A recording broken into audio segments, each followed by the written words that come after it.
This week on Strong Arm Sports Podcast. With the Oakland Raiders being the first place in the toughest division in football, facts. I never thought anybody would dethrone Dan Marino, but Dwayne Wade dethrones Dan Marino as the king of Miami. You know how much you love Dan Marino. Dan Marino is the greatest quarterback to ever throw the pigskin. How many rings you got? Hello? Hello? We supposed to be the losers, but we winning though. They used to laugh at us, now we winning though. They used to tell me never in my All right, what's going on, folks? Welcome to another exciting episode of Strong Arm Sports Podcast, the realest podcast in all the land. True. If this is your first time watching or listening, first of all, where you been? Second of all, welcome here. And I go by the name of Spade the Prospect. And I'm your boy LaParis57, and together we form Strong Arm Sports. Wait, Spade. Before I kick off the topics, I gotta let the people know we got another special guest. I threw two specials in here because this dude found time to make time for Strong Arm Sports and all his listeners, all his people in podcast land, all the people on YouTube. Introduce yourself. What up? How's everybody doing? Toke here. Thank you guys for having me on the podcast. Really appreciate it. I love talking sports. I love basketball. I love football. I love college sports. Enjoy the podcast. If you guys are watching right now, make sure you drop a like before we jump into these topics. Now, let me tell the people what they don't know. Okay. Everybody knows Toke is the YouTube phenom. Sensation. If you got a chance to meet him outside of the game, you got to respect for his work ethic. The dude is I've never seen anybody, the dude work harder than anybody I know. But what you probably don't know is the dude is a sports nerd. He's a sports junkie. He watch everything. Yeah. Everything. So this ain't going to be a show where we just got him sitting up here and he don't know what he's talking about. He know his stuff. He ain't know me, but he know his stuff. So without any further ado, LaParis, kick us off, man. What we got? Well, you know where I want to start, Spade. I want to start exactly. NBA. Whoa, bro. Relax. Oh. I want to start exactly where I love my favorite sport. We starting in the NFL. You know, I like to keep things on the field, Spade. And if you guys watch the Seahawks versus Bills game, something happened on the field. Richard Sherman jumped off sides before the half, ran into the kicker, hit the kicker. It wasn't a flag. It wasn't a personal foul. He did get flagged for running off sides, but he ran into the kicker. What do you guys think about Richard Sherman hitting the kicker? Should it have been flagged one? He was fined, I think a little over $9,000 by the league, which is unappealable. And Richard Sherman is mad about that. Richard Sherman said he wanted to appeal it. You really can't hit a whistle. When the whistle blown, he didn't know he was offside, yada, yada, yada. Let me know what you guys think about Richard Sherman hit on the Buffalo Bills kicker, Carpenter. Toke, take this one. Hey, man. My first thing I got to say about this is the Seattle Seahawks play extremely aggressive. They're probably the most aggressive defense in the NFL. It's just how Pete Carroll is. Yeah. Pete Carroll, he's an aggressive coach. That defense is aggressive. Now, he did go for the ball. I understand that he was offsides, and I feel like the ref should have done a better job of stopping the play. And he did touch the ball. So let's be honest here. If he wasn't offsides, is it a penalty? What he did, is it a penalty? No, absolutely. He wasn't offsides. No. Spade, no, it's not. He hit the ball. If you touch the ball, you're allowed to touch the kicker. Yeah, he didn't touch the kicker. He dove into the kicker hit the ball first, with his back to the football. Toke, I tried to throw you the alley-oop, and you just missed the damn dunk. You missed the entire rim. This is what I wanted you to say right now. You are pro kicker right now. This is Nobody feels sorry for Dan Carpenter. I do. I feel sorry for Dan. I feel sorry for the Buffalo Bills. I don't feel sorry for Dan Carpenter. I feel sorry for the Buffalo Bills. That's what I was going to say. It screwed them. It screwed that team up, yo. They screwed themselves. This wouldn't even be a big deal. It would have been a fine. It would have been nothing else if the Buffalo Bills would have made the kick going into halftime. Yep. He made it, iced. He missed it. They called the timeout. He came back out, kicked it, and shanked it. If he would have hit the field goal, the only thing people would be talking about is Dan Carpenter's wife putting out the text on Twitter saying that she wants to castrate Richard Sherman. That would be the only thing, and that seems like it's the only thing that's going on now. You out here kicking the actual factuals. Keep going, Toke. He came in here with some facts, but hold up. Let's go back. Sherman is a smart dude, right? Everybody knows this. Richard Sherman is a smart guy. And he's also taking exception with some of the no fun stuff, Roger Goodell got the league messed up right now. Okay. Sherman knows the rules. And he's using the rules to kind of show the league how dumb some of their rules are. You think Sherman didn't know he was offside? He said that he continued to play because even when you're offside, you play till you hit a whistle, blah, blah, blah, blah, blah. Spade. That's the He dove the into the referee's kicker. fault. Back first. But he hit, his but back he was hit too. Spade. His back was touched too. the ball before he Spade, touched the kicker. Oh, my God. You know if the ball is tipped, you can clean. If the ball is tipped at the line of scrimmage when the quarterback throw it, you can hit the QB because the ball was tipped. It's the same thing with the kicker. He hit the ball first. He can dive into the kicker. He dove into the kicker. I don't think it should have been a penalty because he hit ball. If he didn't hit ball, it's something totally different. I just want to make sure I got y'all. In y'all's opinion, if I run outside, I put one finger on the football and blow the kicker up. Boom! Knock his whole damn helmet off. Y'all good with it? It happens all the time. I just want to make sure I got y'all good with that. Let me tell you something. I do think it should have been a penalty. Thank you. It should have been a penalty. Thank you. So let me tell you but something. I don't disagree with how they played. They're an aggressive football team. How many times have we watched the Seattle Seahawks try to block a kick or block a kick? They do more things than any other football team. They do in the NFL as far as trying to get something done. But they cheat. They cheat. And they jump over people.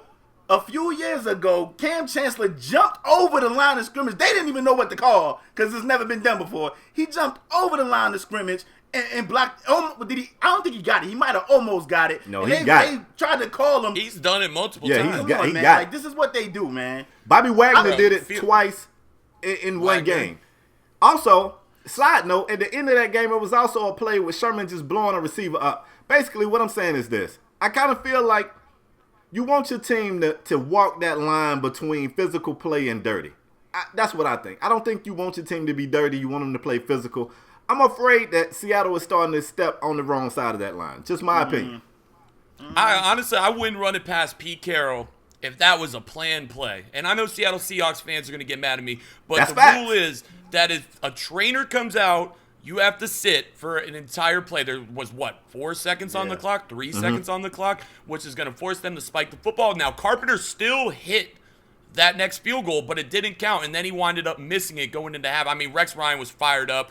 I wouldn't put it past Pete Carroll that he did that. Bro, I ain't going to lie to you. I'd do the damn thing, too. Isn't that smart? Absolutely. Yeah, it's smart. It's smart. Now, I don't think we're not even discussing the smartness of the play. I mean, it worked. They won the game. It was brilliant. At the same time, man, I just feel like this team, they weird to me. We ain't even going to talk about the Sherman and pass interference thing on Julio, but every time something don't go their way, they cry about it. But they always push the, I don't know, man, they push the bar. I'm starting to think they're a little bit dirty. That's just my opinion. I think they're a physical team. I mean, and they struggled with the Bills. I mean, I don't think any of us had a Bills, this team that should even be on Seattle level, and they struggled with it. Bills are good. Hold on, the Bills are good. Well, Tyrod is good. All right. But I mean, Seattle's not. LaShawn McCoy's a top 3 running back in the NFL. He was just coming off injury. He was injured the past couple of weeks. Right. Yeah, I feel you. I think the Buffalo Bills defense is underrated. I really truly do. I think the Bills are a top 5 defense in the NFL. In my opinion, I think they get at the quarterback extremely well. They've got lockdown corners when they're on their game. I'm not saying they're, Minnesota. I'm not saying they're. I mean, Kansas City Chiefs are still good. Denver Broncos are a good defense, but who do you stack up if you're looking at defense? Let's say the 3 are washed. You got the Vikings, you got the Broncos. You could say, who else are you going to say? Bills are a top 5 defense in my opinion. I mean, if you look at the first 9 weeks of football, top 5 defense, Buffalo Bills. Maybe not off points scored or wins, but if you look overall in general on tackles, on sacks, on rush of the quarterbacks, on everything that's basically defense getting at the quarterback, the Bills are top 5 defense in my opinion. Well, let me be the first to remind you, earlier in the year when the Bills let an offensive coordinator go, it was some fired up people because they wanted to know why the hell somebody on the defensive side of the ball wasn't let go because they was giving up a shit ton of points. Let's not forget that. Also, neither of these teams are playing at the caliber that we feel like they should be. You just said, LePage, the Buffalo is not on the level that we think Seattle should be at. Seattle's not at the level we think Seattle should be at. They escaped from the Dolphins early in the year. They've been looking shaky. Their record looks okay, but they've been looking shaky. And then this same Buffalo team turned around and got that work from my Dolphins. So neither of these teams, you know, as a Dolphin fan, I ain't scared of either one, basically what I'm saying. I take the Dolphins over either. Stop it, Spade. Sorry. Let's move on. Hello? Breaking up. All right, let me get in here. Toke came and tried to spit some facts to me on that first segment, about Richard Sherman. I thought he was about to break out the NFL rule book in here. Let me hurry up and change the topic. I'm going to talk about Clay Matthews, man. Clay is one of those backers that I feel like he's earned the respect of his peers, the fans of the sport. LaParis, you and I both had him in our top fives when we did our top fives to start the season off. However, this year has not been what everybody expects, not just from Clay, from the entire Green Bay Packers team. Clay is injured again, and Clay's not playing. Now, this decision brought some criticism from former teammate Jermichael Finley on Twitter, who said Clay got paid and he ain't hungry no more. He said that Clay makes $70 million, and at this point, he can tell the coaches what to do. If he really wanted to be on the field, he could be on the field. Because Clay, at first, Clay is saying that he want to play. And Jermichael Finley says, hold up, man. Clay, if he want to be on the field, he can be on the field. One of y'all let me know whose side you on this. Is Clay doing the right thing and protecting himself? Jermichael Finley a little salty. What's up? So you want me to go? Yo, Clay Matthews needs to get his ass on the field. That's right. 100%. He needs to get his ass on the field. The Packers are self-destructing. I had the Packers home field advantage in Lambeau all the way through the playoffs, going to the Super Bowl. And now they're 4-4, and I'm so and let me just speak about the offense real quick. I'm so sick and tired of everyone pointing fingers at everyone on the Green Bay Packers except for Aaron Rodgers. Besides Aaron Rodgers. And I've been saying this in my videos for the last 2 weeks. I'm tired of everyone guinea pigging and just diapering up, change the diaper on Aaron Rodgers, on to the next one. Oh, he'll be great next week. No, the Packers need to step it up. The Packers are two L's away from not making the playoffs. I mean, that division is tough. The NFC North is a tough division. Some of these sleeper divisions are getting a lot better every single year, where people don't really realize how good that division is. If Clay Matthews doesn't play, Packers ain't making the playoffs. If Aaron Rodgers doesn't start playing, Packers aren't making the playoffs. And I know a lot of people are going to be salty about that, but this isn't 2013. This isn't 2014. It's a brand new season. And the Packers, if they come out and take another L this week, I think you close the door on them, to be honest with you. And that sucks because I like to really stick with the picks that I make in the beginning of the season. I had the Packers in the Super Bowl, so to watch Aaron Rodgers not be able to perform at a level for 4 quarters, or watch Clay Matthews not be on the field because he needs a Band-Aid or a tampon change, things need to change, bro. Like, if you're a Green Bay Packer fan, you need to be worried right now, and that's just my honest opinion on it. Toke, let me tell you. A couple weeks, maybe last week or the week before last, we had on this show what's wrong with the Green Bay Packers. Aaron Rodgers. Let me tell you something. Wow. Let me tell you something. Clay Matthews, Toke, you said you had the Packers. We had the Packers. We did like predictions, records, and we had the Packers like 14-2 or 15-1. We thought they was going to run the table. And Aaron Rodgers always telling people to relax. Aaron Rodgers, I'm not a Packer fan. I don't care about the Packers. My Cowboys went up there and beat the Jakes off them. But Aaron Rodgers keeps telling everybody to relax. They've been relaxed, and nothing has changed. Clay Matthews need to get on the field. I totally agree with Jermichael Finley calling out Matthews. Yeah, you got paid. You know what? We seen this a ton of times. Athletes get their bread, and they just stop caring. When they still hungry, we see this with not only athletes, rappers, musicians all the time. That first album go platinum or double platinum, they think they could fall up, they think they could fall back and just put out anything, and then they fall off the face of the earth. Where is Clay Matthews? What's wrong with the Green Bay Packers? Green Bay Packers fans was all in our comment section saying, you guys, let me tell you what's saving the Green Bay Packers, and then I'm going to let you go, Spade. Mm-hmm. The only thing saving the Green Bay Packers is Minnesota can't get right on the offense. If Minnesota was right on the offense, they'd have a 2 or 3 game lead in that division, because Minnesota defense is elite, but they can't score points. They should have beat Philly. But they're injured. But Bradford went out there throwing ducks. It was a pick city out there. If Minnesota offense was together, Green Bay will really be in trouble. The only thing saving them is Minnesota. They better Minnesota offense. Whoa. Better watch out for the Detroit Lions, too. Yes. Oh, yes. But they also have issues. Stafford is playing great, but they don't have a running game. They're a good team. Matthew Stafford can air the football out. Packers are in trouble, boys. Well, I tell you what. Let me play devil's advocate for 1 minute. Not on the Packers, because, like you said, LePairs, last week, we was telling our guest host last week, who was telling us the Packers can let off the gas because their division is down right now, and they gonna win the division anyway. I was the one saying, yo, shit ain't all right over there in Green Bay. They got some issues. But let me play devil's advocate on Clay Matthews. If the two of you are telling me that Aaron Rodgers need to get his head out of his ass, that he's the problem, why should Clay jeopardize his health to be out there running around trying to save this team if the quarterback is half-assing it, telling everybody to relax? I'm just going to say maybe Clay needs to do exactly what he's doing, which is to take a step back so that maybe other people can realize what the two of you have already realized, which is that Aaron Rodgers isn't playing up to par. If Clay is out there running around saving the day, Aaron Rodgers is still going to have his fans and his supporters saying, everything's okay. Like, we're okay. Nobody really thinks Green Bay is in trouble but us. We're the only 3 people on the planet that think Green Bay is in trouble. You might be right. The only way they're not in trouble is because the NFC is terrible. You know, that they can squeeze in the wild card with an 8-8 record. Honestly, everybody, the AFC is they was terrible. acting like we was delusional. The NFC is terrible. They was saying in our comment section, Green Bay still going to make the play. They was in our comment section saying what Aaron Rodgers. They was telling us to relax. We overreacting. I'm looking at Green Bay saying, listen, if Minnesota had if they had Teddy Bridgewater, if they had Adrian Peterson, they win in that division. Yeah, man. Because I mean, if that offense could give you anything with that defense they got, they'll have at least a 2 or 3 game lead on Green Bay, man. If the Packers lose this week, they're out of the playoffs. You've got Carolina coming up. You've got New Orleans, who's tough, and I think New Orleans is going to go into Denver when they play Denver, and they're going to beat Denver. I truly believe it. Listen, man, I want to move on. You want to talk about my team? Let's talk about your team. Let's take it over there. You want to talk about the Raiders? Power rankings number 3, number 1 in the best division in football. Facts, best division in football. Just call that the best division in football.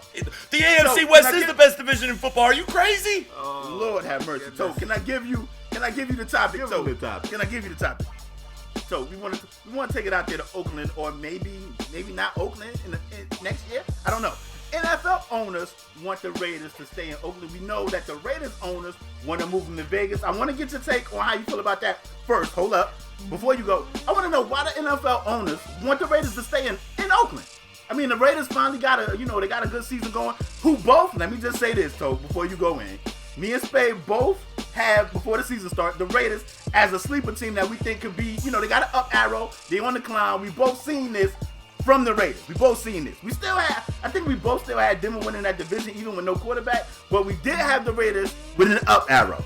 So, why do the NFL owners want the Raiders to stay in Oakland? And 2, why do the Raiders want to move to Vegas? Go ahead. The Raiders, they deserve a new stadium.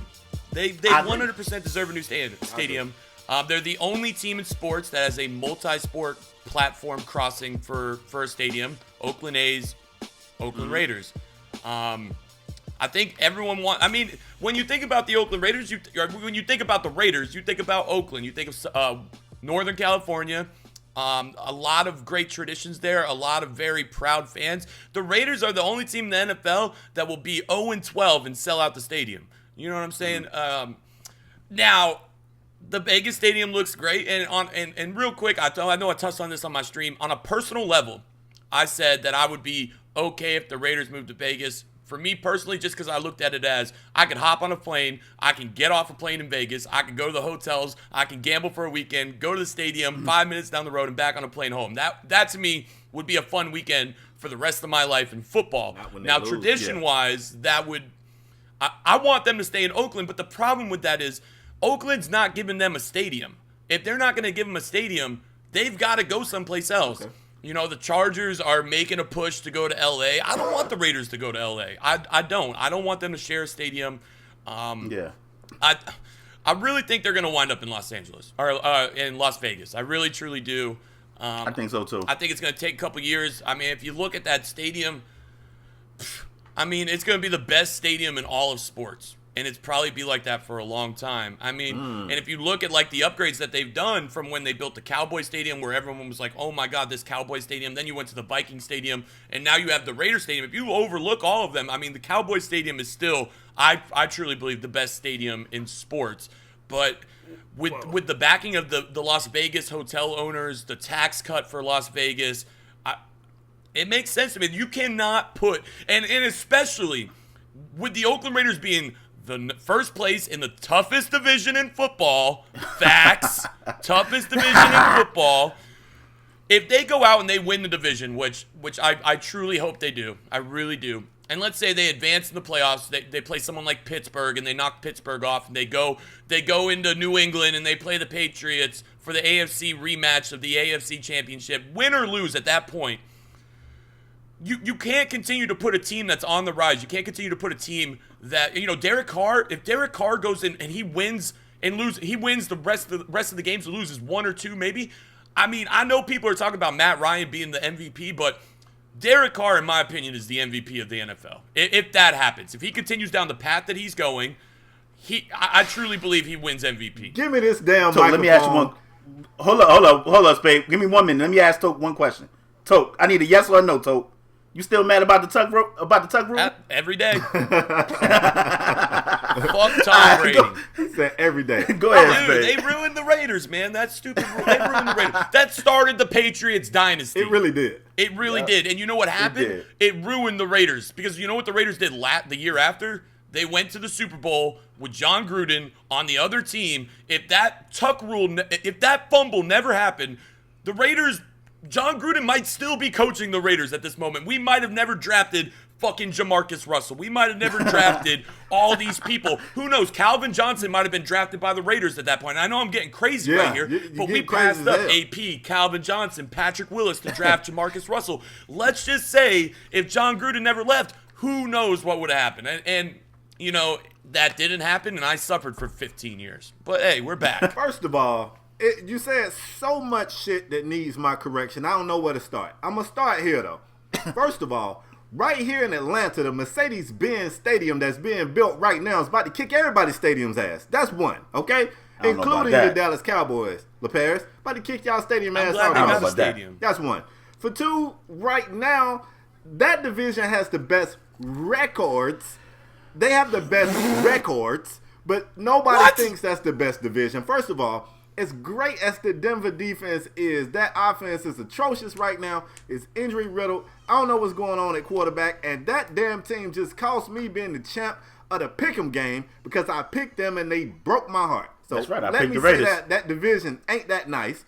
And as good as the Raiders look, and the Raiders look great, y'all defense still can't stop a Pee Wee League offense right now. A Pee Wee League option would get 300 yards against y'all defense right now. So let's just settle down on the Raider talk. And I kind of want the Raiders to stay in Oakland, but they definitely deserve a new stadium. O.co is older than everything. They definitely need it. And the crazy thing is the NFL, they made it known that the San Diego Chargers getting them a stadium is number one priority, and the Raiders is secondary.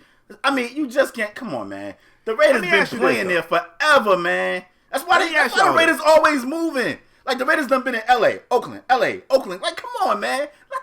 Let the Raiders get a damn stadium. Like, it's insane, man. Let me ask you a question. I think, Spade, do they end up in Vegas? I don't know. But I got a question. Let me ask you a question. If they go to Vegas, do they get the support?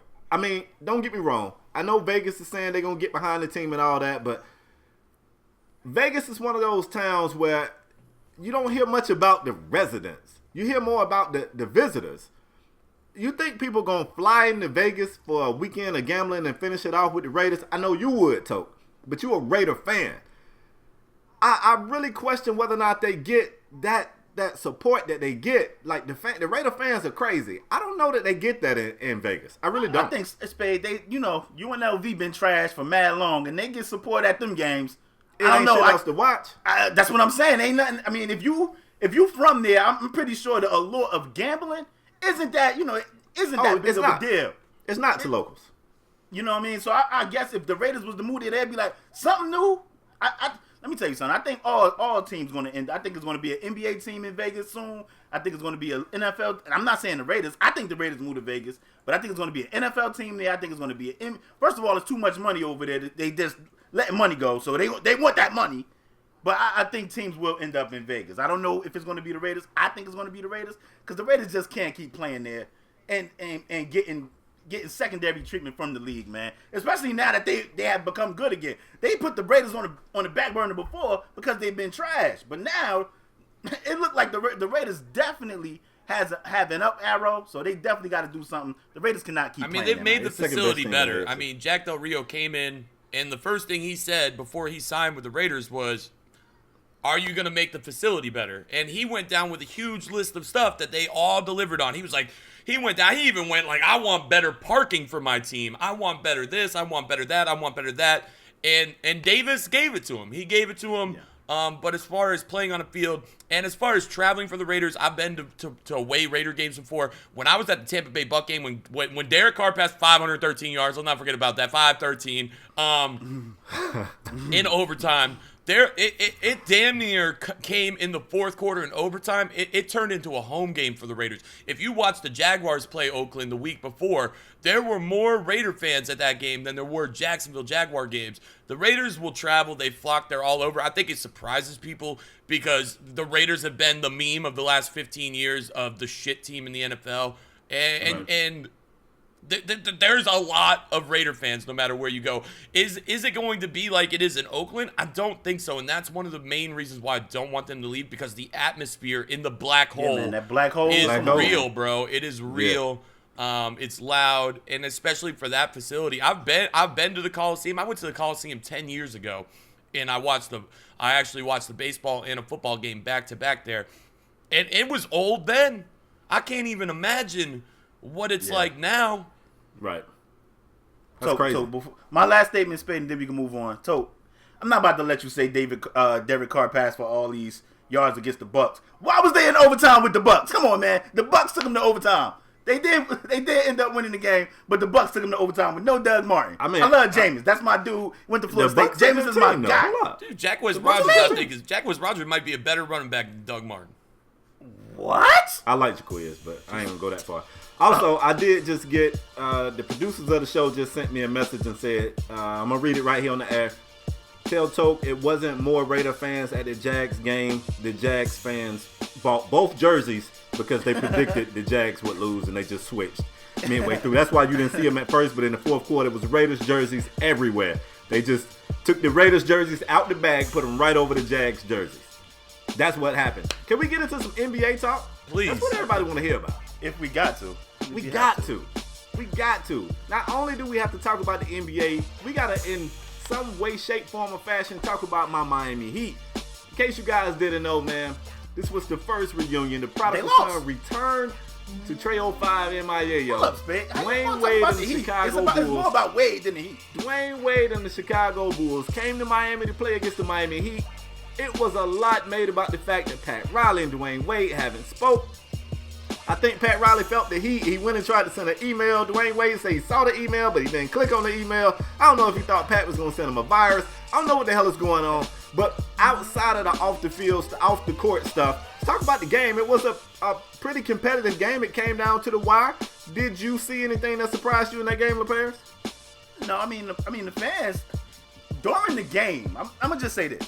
During the game, it felt like the fans, to me, wanted Dwayne Wade to win. It felt like they wanted him to win. It felt to me like they stopped rooting for the Heat and they started rooting for Dwayne Wade. Not necessarily the Bulls, but they was rooting for Dwayne Wade. I mean, Dwayne Wade he didn't have a Dwayne Wade-esque game. I think he may have had 14 to 16 points. He didn't put up crazy numbers. He started like 0-7.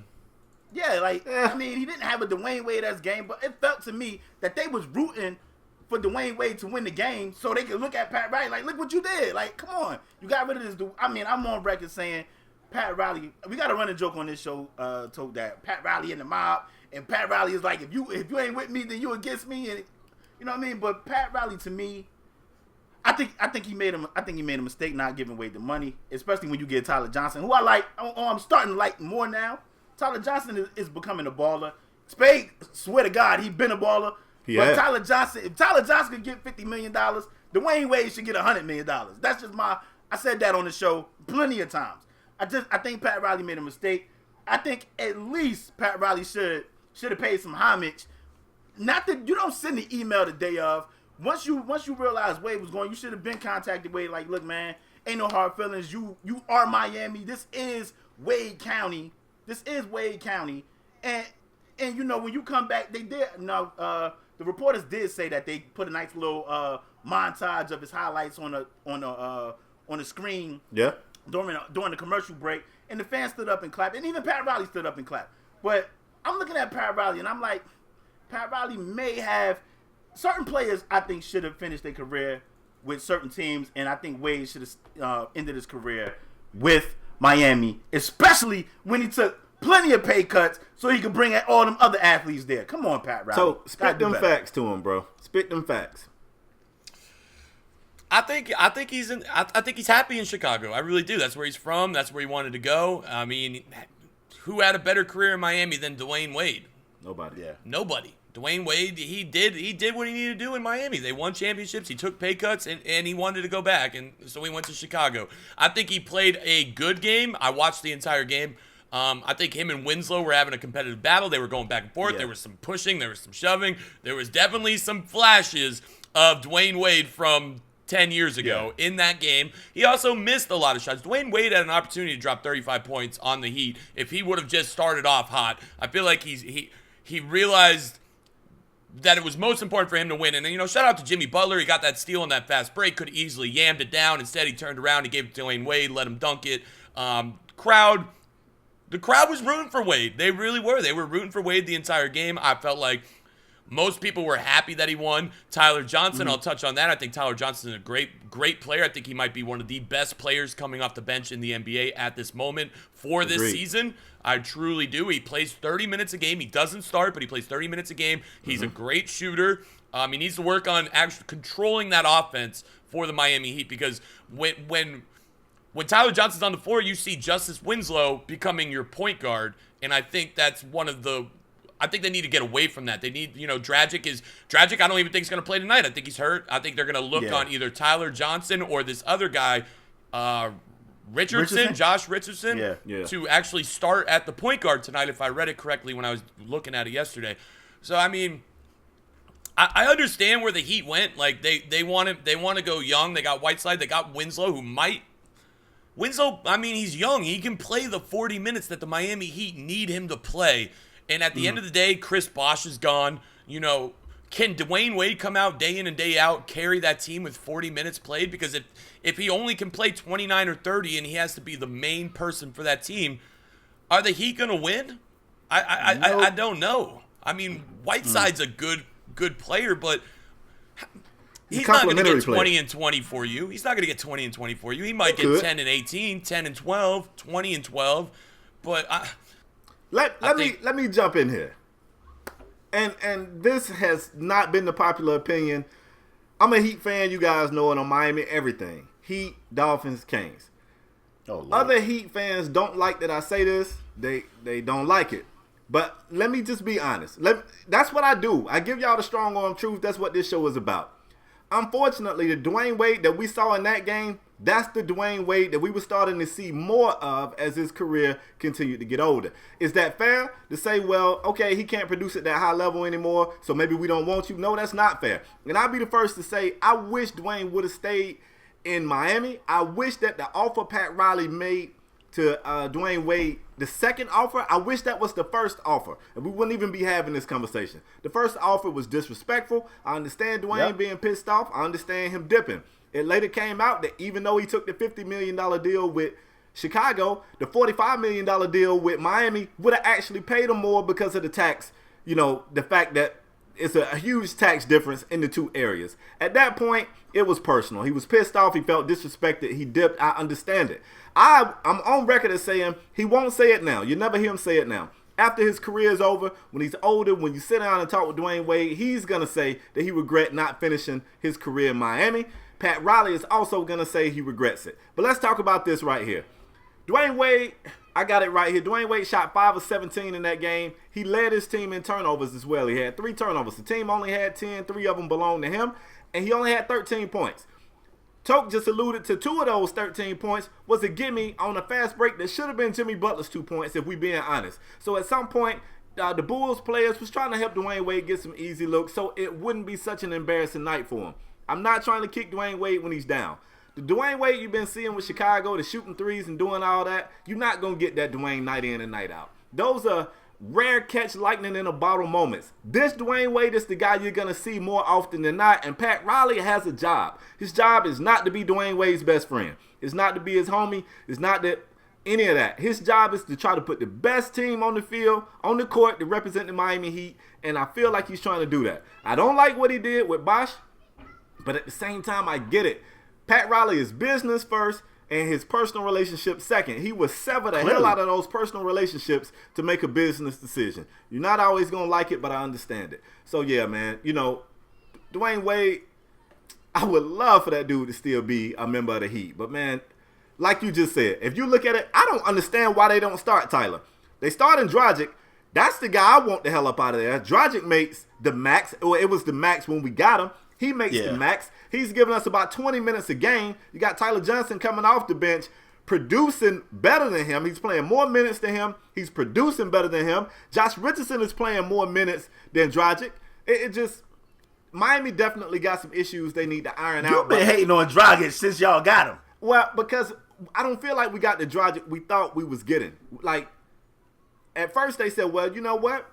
Dragic, he come from an up-tempo offense. He want to push the ball, and Dwayne Wade's older. He's holding him back. So I thought maybe that's why we made the decision to move forward without Dwayne Wade. But even without Dwayne Wade, look at the talent around this guy. They young guys. They pretty much young guys. I ain't talking about Luke Babbitt. I don't even know where the hell he came from. But this team is young. You can push the tempo with this team, and we still not pushing the tempo. We still only seeing flashes of this old Dragic. And I feel like it's time to pull the plug on that experiment. That experiment flat out didn't work for us. Sorry. I know Heat fans going to be like, but Spade played good here, and here. It's all those other heres that he's not playing good that I got an issue with. And I think Whiteside is a tremendous player. He gave us 20 and 20 in that game. I think he can damn near average that. But he is a complimentary player. He's Robin. He ain't Batman. He ain't finna go out there and do it on his own. You got to have somebody else. You got to have that perimeter player and work inside out.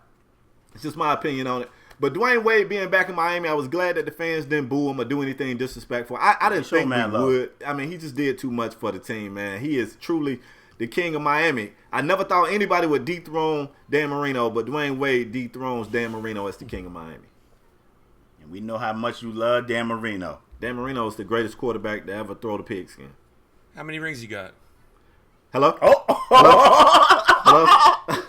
Toke, break it up. Can you hear Toke? Okay. We still in the NBA. Gotta talk about hey Spade. You gonna love this topic because this your man. We gonna take it to the NBA. We're gonna take it out west to Golden State, and we're gonna talk Steph Curry. So I know y'all like, what Steph Curry do? That's not my man. You guys know what he did. Steph Curry hit like 13 3-pointers in a game, broke the record. That I think, if I'm not mistaken, him and Kobe was side with. I know Kobe had 12. I think him and Kobe had it. And Steph Curry ended up breaking the record. He did play against the Pelicans. I mean, the poor Pelicans. But Steph Curry broke the NBA record. So me and Spade already answered this question on previous show, but I want to know, one, is he the best shooter you ever seen? One. And how do we feel about Curry breaking the record? Yes, he is the best shooter in the NBA. He's the best shooter in the NBA. He's going to be the best shooter in the NBA. I think the team works very well around him. Curry is something special. Whether you either love Steph Curry or you hate Steph Curry with your entire inner self. I'm a Steph Curry hype beast. I enjoy Steph Curry. I watch all the Warrior games, and this might have to do a lot with me playing FanDuel. But I like Steph Curry, and when Steph Curry didn't hit a 3 against my Lakers, shout out to my Lakers, beating the Warriors. I don't give a shit if it was a back-to-back. Lakers pulling the dub, and it was a beautiful win. Curry didn't hit a 3. I knew at that moment that the next game, when I saw that it was the Pelicans, that Steph Curry was going to go off. And the Warriors have been struggling all year because I feel like the team has been built around Steph Curry ever since he was drafted, and now you bring in Kevin Durant. The Warriors are struggling. I truly think the Warriors are struggling. I agree. They might have the best team in the NBA, but they're struggling, man. You got a question? Yes, Steph Curry. I'm the biggest Kobe Bryant fan in the world, so for Curry to beat Kobe Bryant's record really hurts me. But at the same thing, people are all like, this is what really irritates me on TV and stuff, is people are all like, Steph Curry this, Steph Curry that, 13 3-pointers, blah, blah, blah, blah, blah. You know what it took Curry to hit 13 3-pointers with a God squad to barely beat the sorry-ass Pelicans at home. And people aren't talking about that. People are like, oh, the Warriors won. The Warriors are struggling to win every game. Yes, they are not shooting well. Yes, Klay Thompson isn't playing very well. But there's bigger problems than Steph Curry 13 3-pointers that the Warriors need to be worried about. They don't go to the foul line. They don't shoot free throws. And they're not a physical team. Draymond Green barely scores, and he's the most physical player on that team. I think the Warriors are in trouble. And I truly believe it's going to be a Warrior Cavs rematch. But I think the Warriors need to worry about just finding their rhythm as a team instead of worrying about, yes, Steph Curry's best shooter in the NBA, best shooter in NBA history. He deserves the record. If he wasn't going to beat it the other day, he was damn near going to beat it one other day. And he'll probably beat that record again before he retires. But I think people are just they're so worried about Steph Curry and Kevin Durant and what that team is, where they really need to be looking at the numbers and realizing, is this Warrior team really better this year than they were last year? Because if you ask me that question, I'm telling you no. Toke, have you been studying my archive shows? No. Because I swear, man, you preaching the gospel. You saying the same thing that I said. I was like, let's be honest here. This team, even on the games that they was winning, they was giving up 100 points to their opponent. Like, they can't stop nothing right now. And they got no depth on the bench. They definitely got an issue. But let me stay on the topic, talking about Steph. Steph is amazing. He's an amazing shooter. You can't look at his game and have anything negative to say about his shooting anyway. If you do, say something good about Steph Curry, Spade. I just did. I just said he's an amazing player. Say it. I need more. Nah, that's all I got right now. I'm still in my feelings right now. I'm still going to say, to me, Ray Allen is the greatest shooter that I've ever seen. Somebody's going to come back with their rebuttal about how many, insane amounts of threes that Steph Curry has made, and that's true. And to that, I would just come back and say that the game has changed. Like I said, some of the shots that Steph take, Ray Allen would have got his ass yanked out the game if he took some of them shots. So we don't even know if Ray could make those shots. It just wasn't okay to take those shots. Like, the league has changed. So, also, Ray Allen never really dominated the ball. He was always a move without the ball guy, so you got to depend on somebody else to get you the ball. But Steph is an amazing talent. Don't have anything bad to say about him, especially from a shooting standpoint. And I echo what Toke said. In our last show, I was just teasing him about going 0 for 10. And in the back of my mind, I said, man, if you don't think the Warriors are sitting somewhere now saying, damn, bro, we let you go 0 for 10. Next night, like, it's your night. They premeditated that shit. I knew it was going down. They was gonna let this guy go Jay Jack him out there, and he got it in. It's a good feat. Most importantly, he was 13 of 17 from beyond the arc, so he was super efficient. That's the thing. I always felt like somebody would break Kobe's record. I didn't know how efficiently they would do it, because Kobe did it pretty damn efficiently. Kobe was like 12 for 18 from beyond. So both of those, I mean, that's crazy. That's like 60%. That's just insane. So yeah, man, kudos to the little cute cuddly fella, man. Little teddy bear. Toke kind of took what I was going to say. I was going to say, if he didn't get it this game, he was going to eventually get this record. Steph Curry seems to me like he's one of those guys that he seemed like he want to have every shooting record. He want to have all the records. All the shooting records, Steph Curry want them joints. But they definitely, I mean, at one point during that game, they must have told Curry, or the team must have noticed Steph Curry was close to the record. They knew. So they put Steph Curry on the court with all scrubs. I mean, KD wasn't there. Clay wasn't there. It was like him and all the bench people. And Steph Curry was just crossing half court, just pulling. So they wanted Curry. I mean, congratulations to Curry for getting the record. But like I said, if he didn't get it, he was going to eventually get it, because Steph Curry just seemed like one of those guys that want to have all the shooting records. Steph Curry is a phenomenal player. And to Toke's point about the Warriors, I think we kind of talked about it on the previous show. And they kind of frail in the middle. They thought changing Bogut out for Jaja. I mean, Bogut, I didn't think Bogut was that big of a deal losing Bogut, but he actually is. If you look at it, man, you can take it to the rack on the Warriors. The middle is wide open. Jaja ain't what they thought. Everybody was saying, well, Jaja almost went to the All-Star game last year. No, Jaja is what they had a whole thought. damn country voting for him. Nah, you know what I mean? Jaja is what they thought. Say it again? I think he is what they thought. I don't think they didn't think they was getting some supreme paint defender when they got Jaja. They wanted bang for their buck. Spade. Huh? I think they think they were getting a serviceable big. He's that. And, he's serviceable. He's very serviceable. I don't know, man. He's never been like this defensive prowess. He's actually okay on offense. But guess what? He starts and he's like the 12th scoring option on that team. So I don't know how the hell you're gonna get offense from a guy you don't ever get a ball to. But I mean, I think he's very serviceable. I kind of think they think Jaja was an upgrade from Bogut. That's what I think. He was cheaper than Bogut. I think it was about money. It was 100% about money. It was about money. They never thought they was the going to Warriors last year, they had a great bench. Livingston, Exactly. They had Iggy, they had Harrison Barnes. Barbosa. Yep. They don't have that anymore. Yep. Their best player on the bench is Livingston, and I hate to knock the NBA Finals MVP Iggy, but he done turned soft in my opinion.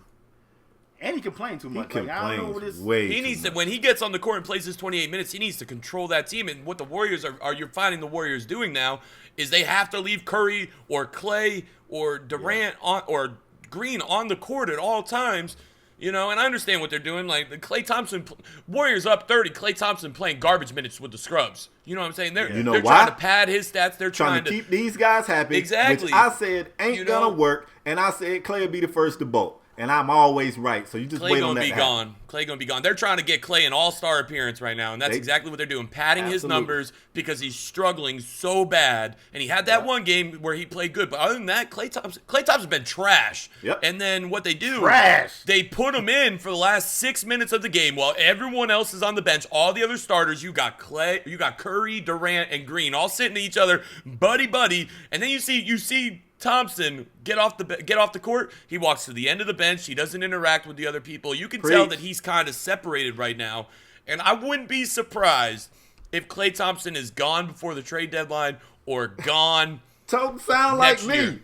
Get this man up. I feel bad for Klay Thompson. I really do. I feel bad for him. I don't feel bad for him because, like I said on a previous show, this man's father, Michael Thompson, was an NBA player. He knows the game. He knows the business end. And if y'all think for 1 second Michael ain't telling Klay that he better than this, that he can do bad all by himself, you fooling yourself. If you think Michael ain't in his son's ear, if you was an NBA player, and you had a son and your son went to the NBA and was a phenomenal talent and you watched your son be treated this way, are you telling your son to sit there and take that shit? That man got a ring. He got a ring already. You ain't got to sit, man. Watch. Klay gonna be out of there. You heard it first. I've been singing this song. Klay is you out. were saying it. He's you were saying it. And I hate when Spade right because he throw it up in your face. I mean, but I'm right all the time, so we kind of getting used to it.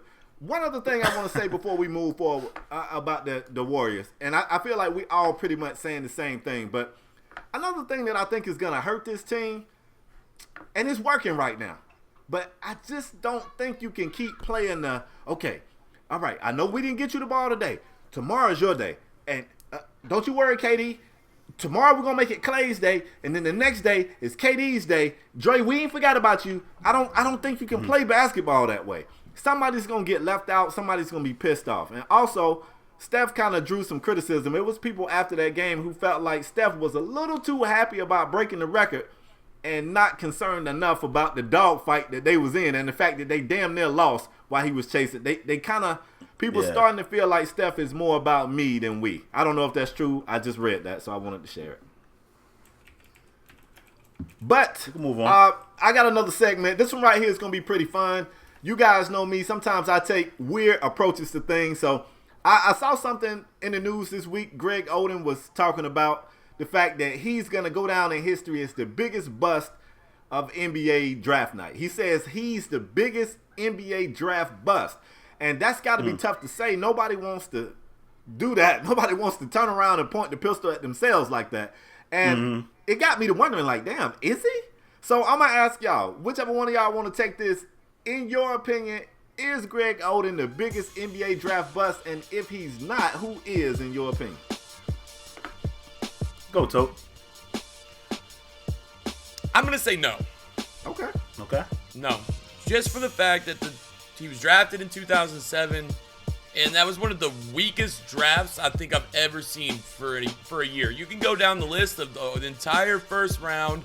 Yes, Kevin Durant and the Portland Trail Blazers could have drafted Kevin Durant, but they could have drafted Nick Young. They could have drafted Marc Gasol. They could have drafted Noah. I mean, if you really look at, Gasol's a decent center. He's a good player. Would Portland still have Marc Gasol on their team? Possibly. Would they still have Kevin Durant on their team? Possibly. But for Greg Oden, I mean, it's hard to knock somebody who was injured. I think he played a total of 82 games in 5 seasons. He was a beast before he was drafted. A beast. I mean, a monster. You know, when you get injured and you just get kind of pushed around and you continue to get injured, it's hard to bounce back. And the NBA too, it's a team sport. Like, you know, I don't want to bounce off topic, but you know, if you're an NFL quarterback, I'm not going to name any names, but there's 2 of them I can think of. If you're a bust, your team suffers tremendously. If you're the number 1 overall draft pick in a team that was already sucking and you bust, it's not the end of the world in my opinion. I think I can't think of someone that was the number 1. I say no, but I can't think of someone who was the number 1 overall draft pick in the past, or even that's worse than him. So I don't want to knock the dude and say that he was the worst ever NBA first round pick, but I personally, and I watch a lot of basketball, I can't personally think someone that was drafted number 1 overall besides him that was worse than he was. It's more of a, I feel bad for the guy. I mean, even when he came back before he went to China and he was playing, like, you know, cameras were on him all the time, and you could just tell how sad and depressed he was. Yeah, because he wanted to be good. And for that, I can't knock the man for that, because I feel bad. I feel bad that his NBA career went that way. I mean, is he financially set? I think so. Is he ever going to play the game of basketball again in the NBA? Absolutely not. Yeah. But there might be other opportunities for him to stay in the game. You know, commentating college basketball, coaching. Coach. You know, I feel bad. I honestly, whether he's the worst or not, I feel bad for the dude. And Portland could have got Kevin Durant, but if you guys pause the video right now and you Google 2007 NBA draft besides Kevin Durant, find me one All-Star, maybe Marc Gasol. Oh, no. Find me one All-Star. Oh no, I was waiting. That's a good draft. Al Horford was in that draft. Mike Conley was in that draft. Joakim Noah, Corey Brewer. That draft. Corey Brewer was drafted number 7. Jeff Green, Mike Conley, Al Horford. Young. Trash. Man, trash. Dog, that draft was terrible. You got Wilson Chandler, might be one of the. Wilson Chandler's a stud. Al Horford's a stud. Mike Conley's a stud. Marc Gasol's a stud. None of those guys are first round picks or first pick overall. Let me jump Once in, you get Kevin Durant, you got trash. Spencer Hawes, decent. Joakim Noah, decent. Corey Brewer. Like, anyone who doesn't watch basketball is not going to tell you any of these guys. There's not one person. Aaron Aflalo. He's trash. Stop it, Brooks. Spade. These guys are still like Spade. You ain't taking none of them dudes number 1 overall. Stop it, Absolutely Spade. None of these dudes not. went number 1 overall. That's not what we're talking about. You just said Corey Brewer went 7. The best got person in that draft was just 48 overall. Marc Marc Gasol, 48 overall, the best player in that draft besides Kevin Durant. And Al Horford's right there too. I think Mike Conley's let me jump in. Really good player. Conley is a good player. Let me jump in. I'll question. A lot of people. First of all, Greg Oden is not the biggest bust in NBA history. He's not. He's not. I'm gonna name a few. But he's not the biggest bust. But you know, Greg Oden was absolutely a beast at Ohio State. A lot of when people were slurping Mike Conley at Ohio State, I'm looking like, man, Greg Oden is that guy. And if I'm not mistaken, I think Greg Oden may have played college. I don't remember, but I think he played in college with a broke hand. So he shot free throws with the other hand. If I'm not mistaken, somebody going to correct me in the comment section, but I think he had a broke hand or a broke wrist or something, and he shot free throws with the other hand, and he was still beasting with a broke hand. But anyway, Mike Conley, and I mean, we talking about Mike Conley. Mike Conley just signed the richest NBA contract ever, ever. But Greg, I agree with Toke. I definitely feel it gotta suck for him to say to himself, "I'm the biggest bust in NBA." That gotta suck. But he's not. Yeah. He's not. I'm gonna tell you somebody else. Michael Oda from the Clippers got picked first overall. He went to a college named Pacific, and people thought this dude was gonna be Elijah Wan. And let me tell you, you could have got in that draft. You could have got Vince, you could have got Dirk, and you could have got Paul Pierce. But they chose Michael Oda. Now, I'm going to name a few players that didn't go number 1 overall, but went very high in the draft. That was pretty trash. Hakeem Thabit went high in the draft. Trash. I'm going to tell you another one. Adam Morrison went high in the draft. They was calling this dude Larry Bird. I loved him in college. It was they called him Larry Bird. When you just throw around Larry Bird name, it puts a huge spotlight on you. And maybe it was that pressure. If I'm not mistaken, I think he may have had diabetes that they say could have played a part in him being bad in the NBA. I don't know if that's true. I'm just telling you what they said. And last but not least, how can y'all forget? Went number 2 overall, didn't go number 1, but Darko Milicic, yo. You could have had Melo, Wade, Bosh. I mean, you could have drafted. Let me tell you something. I'd have took, when he went to Detroit, I would have took Detroit pizza over Darko Milicic right now. I'd take Detroit pizza. Darko Milicic was pretty damn bad, and he went high in the draft too. So and them guys didn't have injuries. Greg Oden, I think let's just assume Greg Oden didn't have any injuries. I think Greg Oden would have definitely been an all-star. I think he would have been a beast. And and plus being as big as Greg Oden is, when you have knee problems, it's very tough to recover from being that big. You know, I always say, for a big guy, if your feet, your back, or your knees go, it's pretty tough to recover. And Greg Oden just had some bad luck, some bad injuries. I think he would have absolutely been a beast if he didn't have injuries. So for that reason, I would not call Greg Oden the biggest bust in NBA history, because it's a slew of guys. It's a slew of guys you could name that was way worse, that didn't have injuries, that just couldn't get right. So I'm going to tell you what we say here on this show. We say that I am the basketball specialist, expert, and you've done a very good job on today's show. I'm thoroughly impressed. I'm thinking about giving you LePaire's seat permanently. But both of you guys are off the mark right here. First of all, let's back up to both of y'all using the word beast and Greg Oden in the same sentence. I got a problem with that. Now, I didn't have this show back then, but I still was very vocal in my sports opinion. I've always been that. And I remember and it pisses me off because to this day, you can't find one person that says that they thought Greg Oden was the number 1 pick. But back then, I remember it being a big question. Who should be number 1, Greg Oden or Kevin Durant? It was a big question. People didn't know. I remember my exact quote.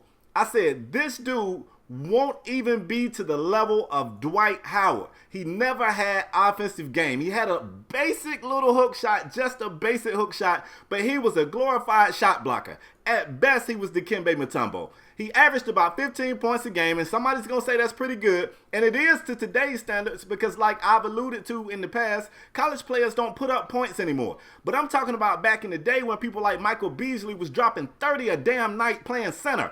Michael Beasley was a center, giving people 30 a night. This kid was giving 15 a night and 9 boards. On Ohio State, he was never that great. 15, 10, and 3 blocks is pretty damn good. He was never that great. That's pretty damn good, Spade. He was never that great. He was a 7-foot-tall, 300-pound kid that got 3 blocks a game. He was a glorified shot blocker. In my opinion, that's what he was. Is he the biggest bust in NBA history? Absolutely not, because of his injuries. Who knows what? You could make an argument today that he could have got better offensive game, and maybe he could have. At the same time, maybe he wouldn't have. Dwight Howard still can't do anything new today that he couldn't do when he came into the league. He ain't got nothing new to his arsenal. All he did was get bulkier. He still can't do anything else. He still can't shoot. Nothing else.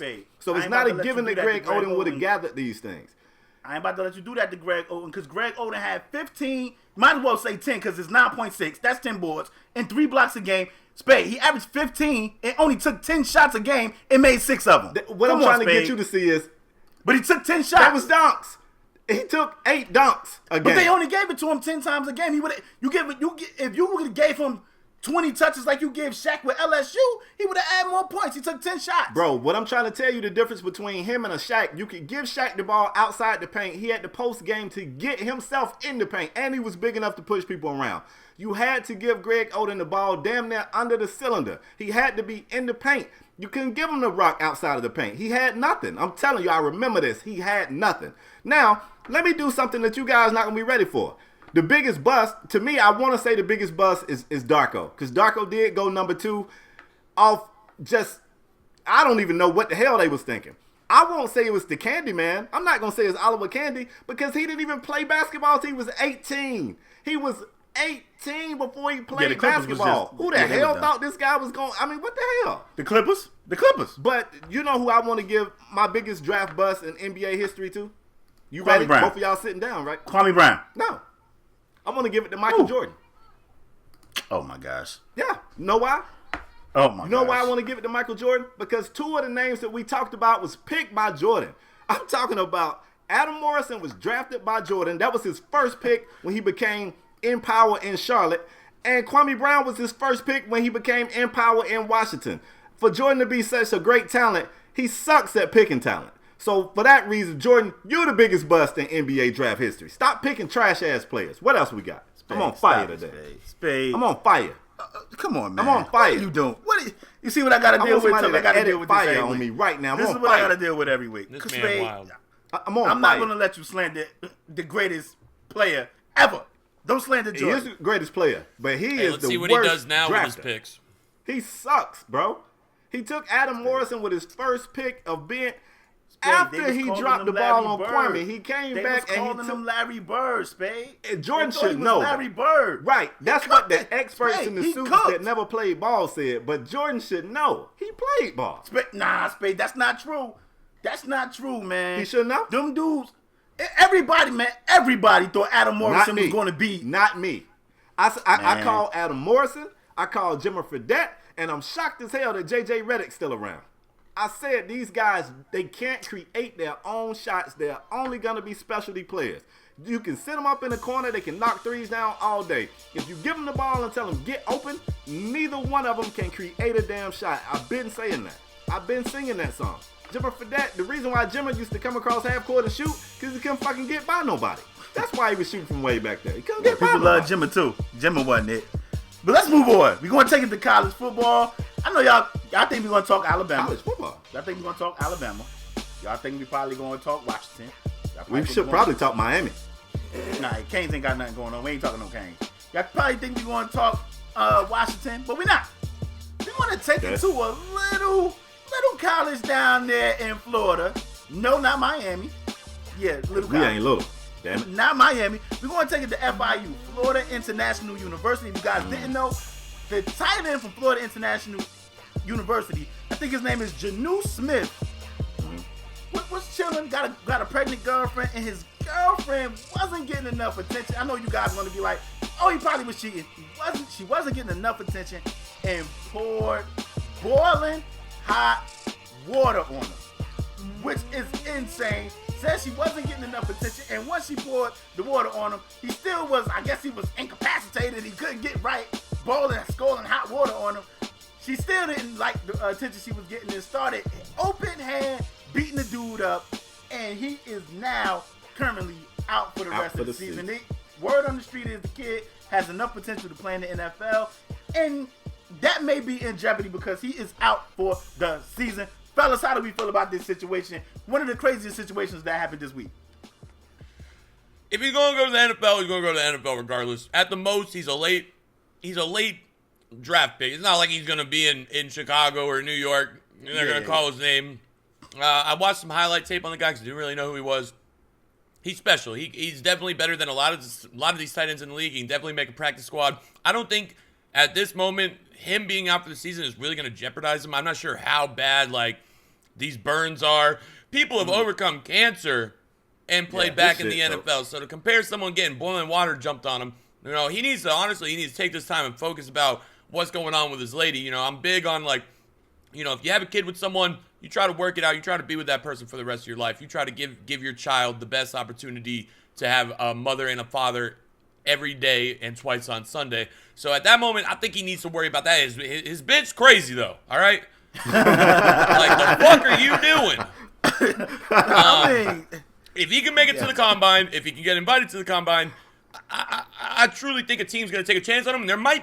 Honestly, this might be a good thing for him because this might open up this national news about this guy now, might open up more people's eyes later on about looking at this guy where someone might not have looked at him before. You know, and that's a good point. I wish nothing but the best for him. You know, his bitch crazy though.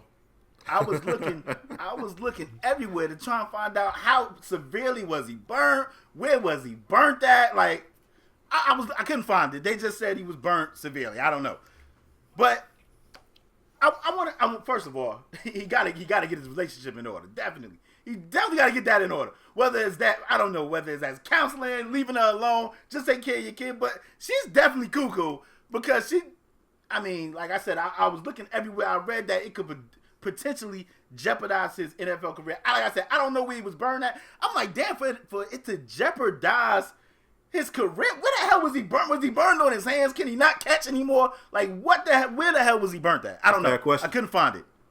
But he definitely got to work these relationship issues out. The first thing everybody thought was, oh, well, what did he do? He must have been cheating. You know, we like to have fun with certain topics, but this is kind of serious because she got locked up. She ended up going to jail. I don't know if he's going to press charges, but she did end up getting locked up. I don't listen, man. I don't have kids. Both of you guys. He better not press charges. He don't have kids. I don't know how it works with pregnant women in jail. Do she had a baby in like? How does that work? It's just a crazy situation. She ain't in prison, bro. She probably home now. Yeah, I'm like, I hope he didn't press charges. I hope he get that situation worked out, and I hope he's still able to be, you know, a serviceable player not only for his college team but potentially in the NFL. I mean, the way NFL teams, they'll take a flyer on a dude that played college basketball just because they think he got good hands. Potential. So, yeah, you know what I mean. Yeah. So he'll land a job. If he's if he was good enough before this, he'll land a job. Now I do want to talk because Toke, goddamn man, you open my mind to this. This might be the best thing to happen to this kid. Seriously. It is. I mean, national news. If JPP can come back without fingers and play football, I'm sure some skin treatments to get him in. He's not asked to catch the ball, though. You can have fingers and not rush the passer. He wasn't playing with fireworks. He just got some water poured on him. This guy. But definitely, though, I kind of want to say I don't know that working it out with Shawty is the move. I mean, I'm afraid of the chick. What if the kid ain't paying attention? What is she going to do to the kid? You know, I don't know. But definitely from a football standpoint, it might really work beneficial to the guy. So, yeah. I feel like there's not a lot even being told, too. Like, there could have been alcohol involved with the male. Like, it could have been an argument. Like, it was definitely an argument. She said that they argued the entire day about him not paying her attention. And while she was going off on him, he just kind of had a tongue out. Pregnant girls are crazy. Trust me. I mean, that's the last thing you want to tell a pregnant girl. I've seen a few of them, but I tell you what, boiling hot water is the extreme. I mean, Al Green got hot grits poured on him, so. I think he'll be fine. He'll bounce back. If he's out for the season, he'll bounce back. If he gets invited to the combine, which he probably will because of this right here. Because of this. Let's see if this guy, and what's going to happen is they're going to say, let's see if this guy's still got it. Bring him out, and he's he'll either show out or he won't. And at that moment, his future's in his own hands, you know. And you know, I wish nothing but the best to him. Let's move on. Let's talk about the NFL Pick'em game of the week. In case you guys don't know, last week LePage did take. You're up one game, bro. You're up one game. Let me just paint the picture for you, Toke. So we had our Mav on. Our Mav lost. Our Mav is 0-1. You don't want to start 0-1. We had Shotmaster on last week. Shotmaster is 1-0. Me and Shot both picked the Raiders. Spade went against the Raiders last week. He picked the Broncos. No, I didn't, bro. I love the Raiders, man. I am currently 2 Unfollowed up on Twitter. I'm currently 2 Blocked. up on Spade. So Spade, continue. So the Panthers is up one game. We was tied. I actually thought I was up, but he told me to check the tape. The tape was checked. Stat Boy said we was tied. LePage is up one because I thought the Broncos defense was going to be stronger than the Raiders offense, and I was wrong. You know, I don't be wrong a lot, so when it happens, I don't have a problem saying that. This week's Pick'em game, we're going back to the NFL. We talking Seahawks. We talking Patriots. I feel like Toke got some emotional reasons. It's going to prevent him from picking with his brain. He going to pick with his heart. Toke, you on the hot seat, man. Who you like this week, Seahawks or Patriots? Seahawks. What? I knew it. Come on, Toke. I knew it. Toke. He can't do it. I don't want you to end this show 0-1, Toke. I'm not ending 0-1. I said the Lions were going to beat the Vikings last week. Everyone said, Toke, you don't know what you talking about. Oh, nah, not me. I said, bro, Seattle. And it's in New England, isn't it? Yep. Yes, it's in New England. Yes, they are traveling from the west to the east. Yeah. Toke. Up in Seattle. Toke, be smart. They look like crap. Hey, you know what I'm about to say right now is going to really, really piss you off. Go ahead, Toke. Uh-oh. I want the Patriots and the Cowboys to lose so the Raiders can get number 1 on the power rankings. Go Seahawks! Let's go. Never bet with your heart, young boys and girls. Yo, Seattle's. I know we bashed Seattle earlier on in the podcast a little bit. I think it's gonna be a good game. I can't pick. I can't pick the Patriots. I can't. I hate them. Toke, you want to give me a score just for fun? 28-24. Okay, I like it. I'm gonna tell you. I'm gonna pick with my brain, and I'm gonna be smart about the situation, and I'm gonna go with the Patriots. And I think the game is gonna be a 31. I think it's gonna be a 31-24 game, and I think Tom Brady is gonna be. I think gonna be lights out. I think 31-24. So you got it being a 1-score game. Yes. I was edging towards 31-21, but I think Russell Wilson, the Russell Wilson factor. I like Russell Wilson. He just had that playmaker ability. I think they're going to be able to score on the Patriots because that defense with the Patriots, they don't care about defense. So why, they done traded away one of their best players. They don't care. I think they're going to be able to score, but I don't think Seattle's going to be able to stop. They just struggled with the Bills, man. They really just struggled with the Bills. Well, now, I know none of us think the Bills are better than the Patriots. Yeah. Tyrod looked great in that game, though, and McCoy had some pretty good runs, too. So, all right, here we go. Here's what everybody want to know. Who's going to win? The Patriots are going to win. Is it going to be this 1-score game that both of these guys are predicting? Nah.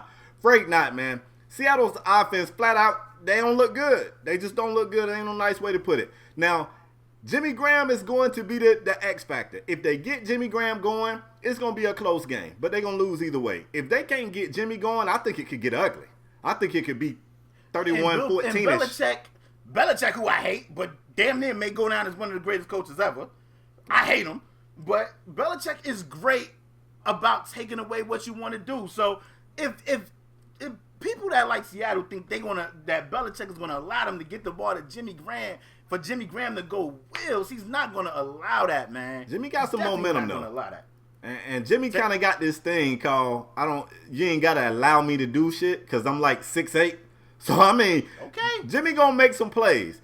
If Jimmy has a Jimmy game, it's gonna be a close game. If Jimmy gets controlled, it's gonna be ugly, y'all. It's gonna be multiple scores. I was to pick the Patriots.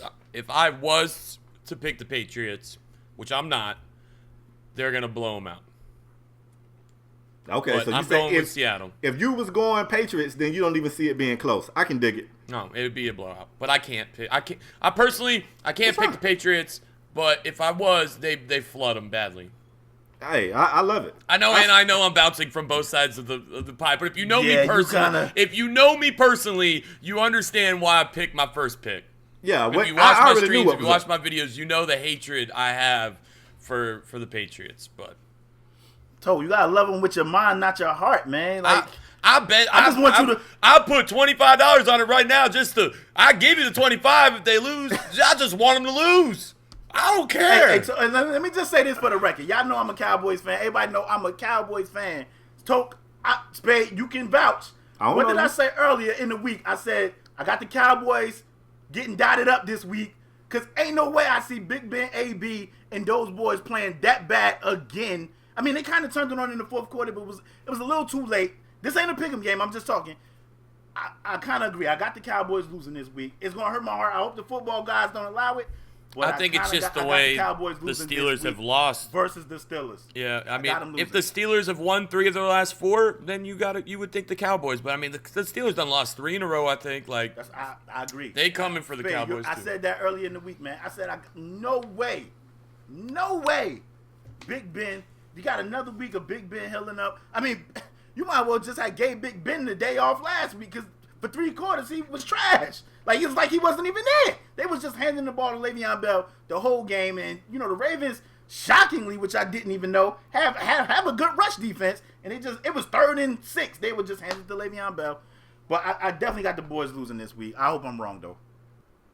Spade. Yes, sir. Ready to move on? Yes, sir. We're giving out the Heisman. We call this the Heisman of podcast, the Heisman of podcast awards right here. It's the Strong Arm Performer of the Week. Spade, I'm putting you on the hot seat. This most prestigious award. Who you giving it to this week? I didn't have time to do research. Oh, Lord. Y'all already know what's going to. Y'all already know. Hey, Toke, let me let you know, Toke, before Spade go. Bro, I'm going to edit this out the show. So I'm trying to make sure I left enough time to cut all that out. I didn't really have time to do my research and look at everybody's stats. So what I did, I just went to Google and I just typed in, who was awesome this damn week, Google? Google, who was awesome this week? And the name that popped up, you may have heard it before, I don't know if you have or you haven't, but the name that popped up is a guy who's, he's new. He's new to the NBA. He's a new point guard to the NBA. His name is James Harden. I'm going to give you a little bit of his numbers I got right here. Against Washington, that's the Wizards. They played in the nation's capital. He gave them boys 32 points, 15 dimes, and 6 boards for the win. He came back in that week, played against the San Antonio Spurs. That team was pretty good when we all agree.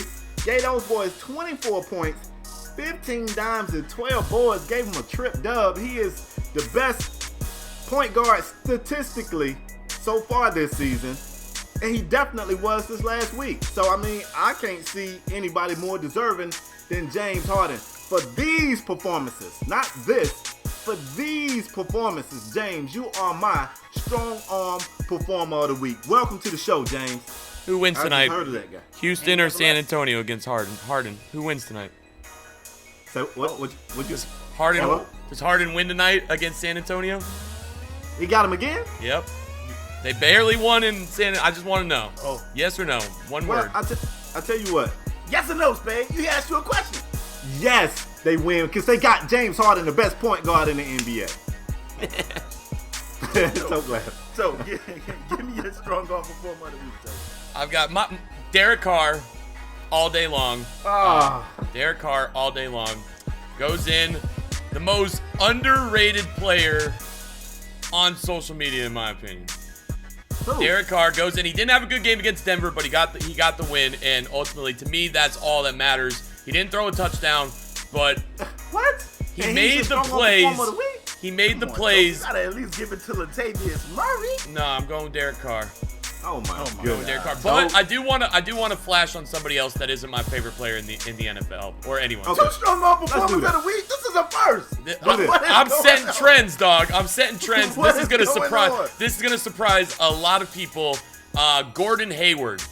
I'm very, very excited about this guy. He's been back for exactly 1 week.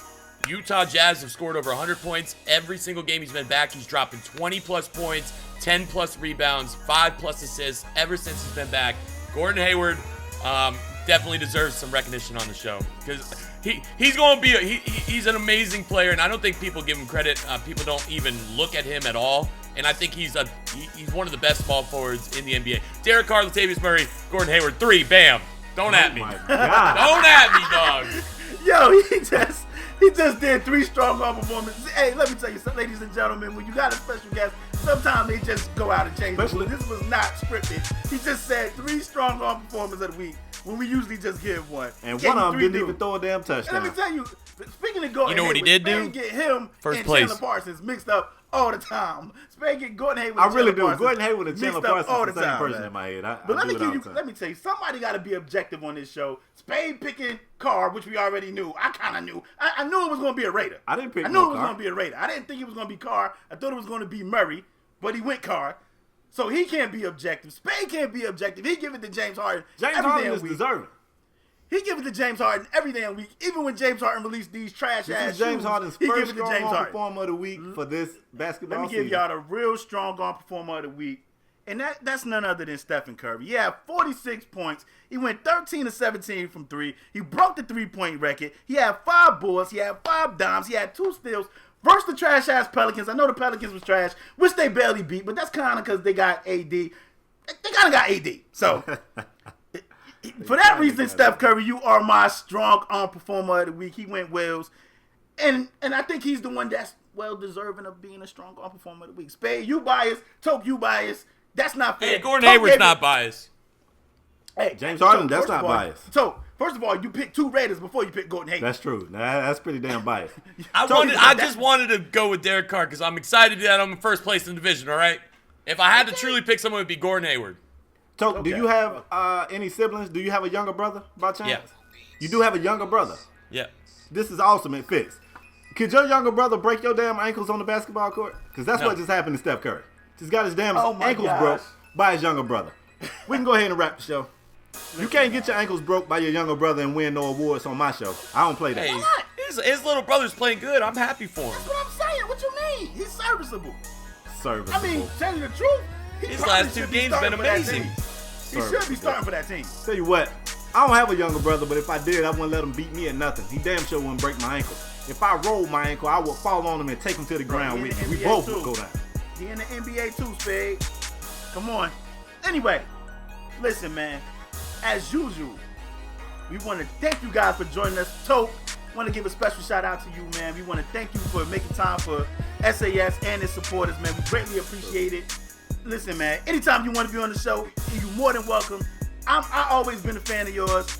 I speak very, like I said, you thought I was playing. I mean it. It's about 5 people that I watch on YouTube, and you happen to be one of those guys. So I definitely want to thank you for joining us on the show. I definitely want to thank you for joining us on the show. But unless somebody was living under a rock, we got a lot of people told that not don't gamers. just watch us. That don't just watch us on YouTube. We got people that I work with, people that Spade used to work with, and they tune in on the audio podcast. So let these people know where they can find you, just in case they want to follow, get in touch with you, tweet you, whatever. Give them your information. Just go to YouTube and type in Toke Nasty versus K Spade, and oh my god, that'll lead you right. That'll lead you right where you need to go. Oh my god. Flood warning. You can follow me on Twitter at Toke Nasty Man. I stream on Twitch and YouTube, same thing. And I love sports, so I love being on this thing. I watch a tremendous amount of sports. Even when I'm working, I've got the sports going at the same time. So I would definitely love to come back and do this again in the future. Awesome. Spade, you got anything else to add? Nah, man. I told you guys this last week. I'm gonna say it again. We thank you guys all the time. I don't know why, but the love that we are shown on the podcast channels is just amazing. Like on YouTube, we're just a little small voice, but on the podcast side of things, you guys show a lot of love. And we bragged about being a top 100 most downloaded sports podcast on iTunes, and we're in the 80s now. So that number continues to climb. You guys are downloading the podcast, you're shooting us emails, you're tweeting us, and we just can't thank you guys enough for it. Thank you. Yeah, like you said, we always say we appreciate y'all, and I know y'all probably probably don't mean that, and they say that just to end the show, but we genuinely mean that, man. We want to thank y'all for tuning in.